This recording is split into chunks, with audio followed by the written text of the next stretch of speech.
भोपाल से प्रस्तुत हैं प्रादेशिक समाचार। नमस्कार, समाचारों के साथ मैं जितेंद्र रघुवंशी। पहले मुख्य समाचार। प्रधानमंत्री नरेंद्र मोदी ने शहडोल में राष्ट्रीय स्तर पर सिकल सेल एनीमिया उन्मूलन मिशन 2047 का शुभारंभ किया। प्रदेश में मुख्यमंत्री सीखो कमाओ योजना 4 जुलाई से होगी शुरू। संसद का मानसून सत्र 20 जुलाई से 11 अगस्त तक चलेगा और अगले 24 घंटों में भोपाल, उज्जैन, रीवा, ग्वालियर संभागों में कहीं कहीं भारी बारिश होने का अलर्ट। अब समाचार विस्तार से। प्रधानमंत्री नरेंद्र मोदी ने शहडोल में राष्ट्रीय स्तर पर सिकल सेल एनीमिया उन्मूलन मिशन 2047 का शुभारंभ किया। इस मौके पर उन्होंने कहा कि हमारी सरकार आदिवासी बहनों भाइयों के कल्याण के लिए प्रतिबद्ध है। मध्य प्रदेश के शहडोल में सिकल सेल एनीमिया मुक्ति मिशन के शुभारंभ से उनके जीवन में महत्वपूर्ण बदलाव आएगा। इस अवसर पर प्रधानमंत्री ने प्रदेश में 1 करोड़ आयुष्मान भारत प्रधानमंत्री जन आरोग्य योजना कार्ड का वितरण भी किया। प्रधानमंत्री ने कहा कि प्रधानमंत्री आयुष्मान भारत कार्ड के द्वारा करोड़ों लोगों ने 5 लाख रुपए तक इलाज मुफ्त में कराया है।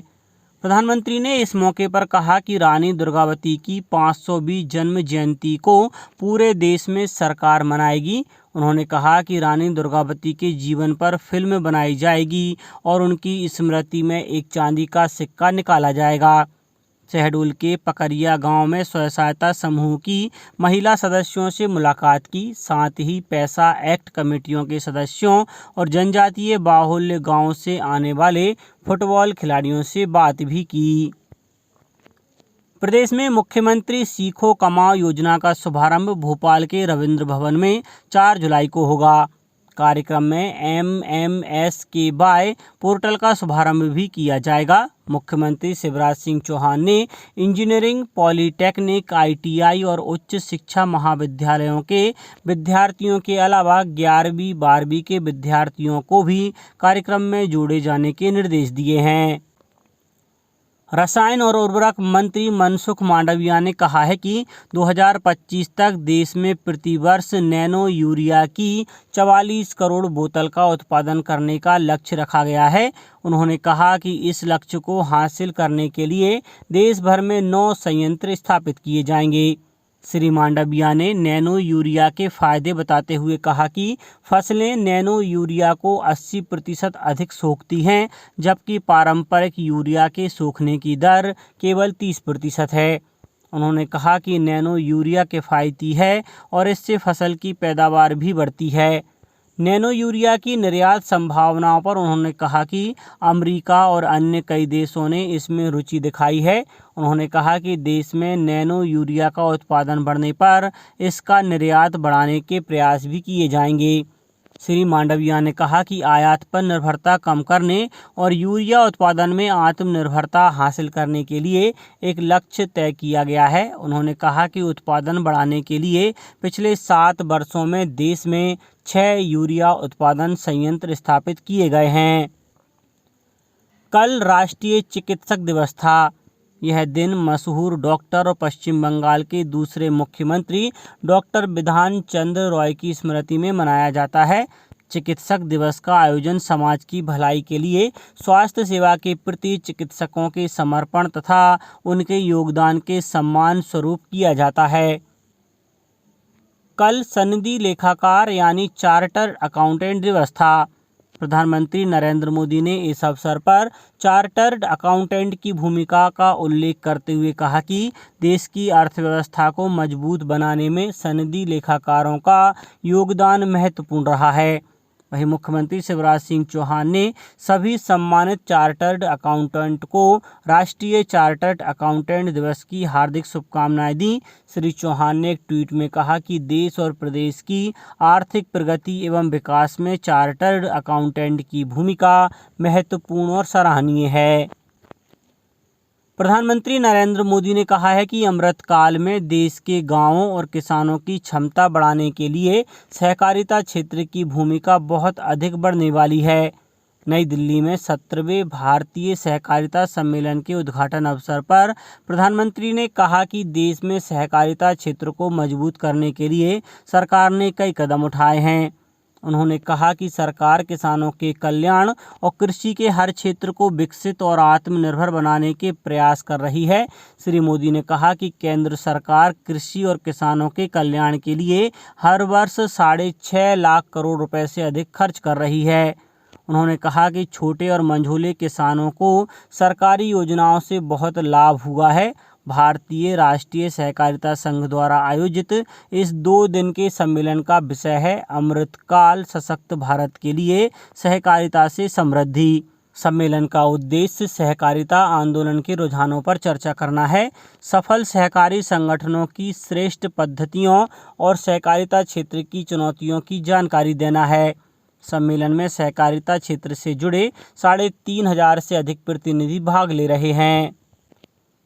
संसद का वर्षाकालीन सत्र इस महीने की 20 तारीख से शुरू होगा और 11 अगस्त तक चलेगा। केंद्रीय संसदीय कार्य मंत्री प्रहलाद जोशी ने ट्वीट कर इसकी जानकारी दी। श्री जोशी ने सभी राजनीतिक दलों से मानसून सत्र में सक्रिय भागीदारी करने और विधायी मामलों तथा अन्य मुद्दों पर सार्थक चर्चा की अपील की है।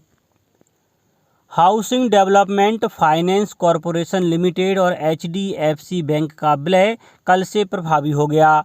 निदेशक मंडल ने इस विलय को मंजूरी दी। इस विलय के बाद HDFC बैंक विश्व का चौथा सबसे बड़ा बैंक बन गया है। Housing development finance corporation limited के सभी कर्मचारी HDFC बैंक के कर्मचारी माने जाएंगे। अब बात मौसम की। पिछले 24 घंटों के दौरान प्रदेश के सभी संभागों में अनेक स्थानों पर बारिश हुई। सबसे अधिक 9 सेंटीमीटर बारिश जावद में दर्ज की गई, जबकि विजयपुर में 7 और घाटी गांव जावर और शमशाबाद में 6 सेंटीमीटर बारिश हुई। नीमच जिले में चालू वर्षाकाल के दौरान अब तक 193.6 मिलीमीटर बारिश हुई है। मौसम केंद्र भोपाल ने अगले 24 घंटों के दौरान भोपाल, उज्जैन, रीवा, ग्वालियर संभागों में कहीं कहीं भारी बारिश होने का अलर्ट जारी किया है, जबकि अन्य संभागों में बारिश या गरज चमक के साथ बौछारें पड़ने का अनुमान है। अब कुछ समाचार संक्षेप में। मुरैना जिले में रोटरी क्लब चंबल द्वारा नवीन सत्र का शुभारंभ किया गया। इस अवसर पर पौधरोपण और रक्तदान कार्यक्रम आयोजित किया। छतरपुर जिले में बिजावर विधायक द्वारा हायर सेकेंडरी और हाई स्कूल परीक्षा में 75% से अधिक अंक लाने वाले विद्यार्थियों और उनके परिजनों का सम्मान किया गया। स्कूल शिक्षा राज्य मंत्री इंदर सिंह परमार रीवा के मॉडल स्कूल के स्वर्ण जयंती समारोह में शामिल हुए।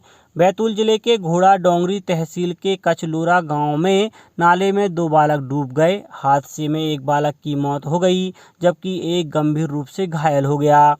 ग्वालियर जिले में लाडली बहना योजना के तहत लक्ष्य से अधिक महिलाओं का पंजीकरण किया गया। अब तक 2,95,500 महिलाओं को राशि का भुगतान किया गया है। नर्मदापुरम जिले के अंतर्गत आने वाले सतपुड़ा टाइगर रिजर्व में हाल ही में हुई बाघ की मौत के बाद देश के 13 टाइगर रिजर्व और फॉरेस्ट क्षेत्र में रेड अलर्ट जारी किया गया है। और आगरमालवा जिले के सुसनेर सिविल अस्पताल में स्वास्थ्य विभाग द्वारा हितग्राहियों को आयुष्मान कार्ड वितरित किए गए। अंत में मुख्य समाचार एक बार फिर। प्रधानमंत्री नरेंद्र मोदी ने शहडोल में राष्ट्रीय स्तर पर सिकल सेल एनीमिया उन्मूलन मिशन 2047 का शुभारंभ किया। प्रदेश में मुख्यमंत्री सीखो कमाओ योजना 4 जुलाई से होगी शुरू। संसद का मानसून सत्र 20 जुलाई से 11 अगस्त तक चलेगा और अगले 24 घंटों में भोपाल, उज्जैन, रीवा, ग्वालियर संभागों में कहीं कहीं भारी बारिश होने का अलर्ट। इस बुलेटिन में इतना ही। घर पर रहिए, सुरक्षित रहिए और सुनते रहिए प्रादेशिक समाचार। नमस्कार।